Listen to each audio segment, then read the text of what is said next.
கரூர் விஷயத்திற்கு பிறகு சுப்ரீம் கோர்ட்டால் நியமிக்கப்பட்ட ஜஸ்டிஸ் அஜய் ரஸ்தோகி என்பவருடைய தலைமையில் 2 IPS ஆபீசர்களை நியமித்த கரூரில் விஜய் பரப்புரை கூட்ட நெரிசலில் 41 பேர் உயிரிழந்த விவகாரம் சிபிஐ விசாரணைக்கு உதவ 2 IGக்கள் நியமனப்பட்டிருக்கிறார்கள்.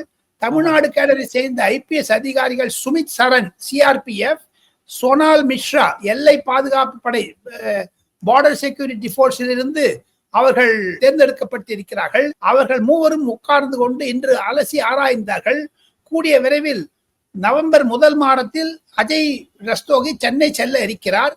முதல் முறையாக 3-4 நாள் பயணமாக அவர் சென்றார். அங்கு இருக்கக்கூடிய கிரவுண்ட் ரியாலிட்டியை பார்க்க ஆரம்பித்தால், ஏற்கனவே சிபிஐ ஸ்டடி பண்ணிட்டு இருக்காங்க.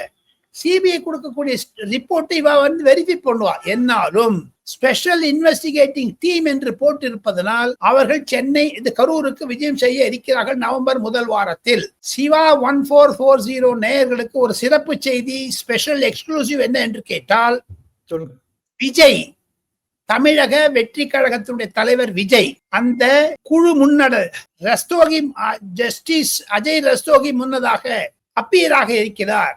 தன் தரப்பிலிருந்து இருக்கக்கூடிய செய்திகளை சொல்ல இருக்கிறார், தான் கண்டதை. காரணம் அவர்தான் ஒரு important figure in the entire controversy. அவரால் 41 வயது என்று குற்றம் சாட்டப்பட்டாலும், தமிழக அரசாங்கம் செய்த பாதுகாப்பு குறைந்திருந்தது என்று குற்றச்சாட்டு இருந்தாலும், முதல் முறையாக விஜய் அவர்கள் ஒரு புது திருப்பத்தை கொண்டு வர இருப்பதாக நான் கேள்விப்படுகிறேன்.